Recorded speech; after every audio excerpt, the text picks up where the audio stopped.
Rasman Arif Nasution kini harus menghadapi tuduhan pelecehan dari mantan asisten pribadinya bernama Claudia Senduk. Claudia tak terima mendapatkan perlakuan yang dianggapnya tak pantas saat mendampingi Rasman dalam sejumlah kesempatan.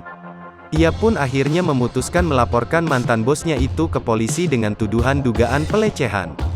Saat tampil di podcast YouTube Uya Kuya, Claudia membongkar sejumlah fakta saat dirinya menjadi aspri Rasman Arif. Salah satunya soal besaran gaji yang dia terima.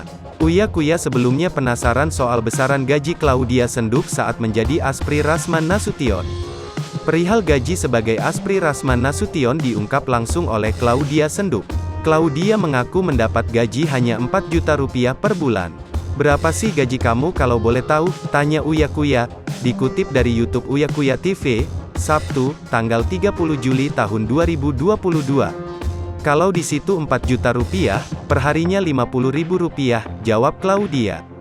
Namun demikian, Claudia Senduk mengaku tak masalah jika hanya menerima gaji sebesar 4 juta rupiah dari Rasman. Sebab ia ingin menambah ilmu baru dengan menjadi aspri. "Saya juga nggak cerewet, dia langsung ngasih harga 4 juta rupiah ya udah. Karena kan mau cari ilmu," ucap Claudia Senduk. Tapi ternyata, apa yang dibayangkan olehnya tak sesuai dengan apa yang diharapkannya. Claudia Senduk buka suara terkait perlakuan Rasman Arif Nasution terhadapnya, ketika masih menjadi aspri sang pengacara.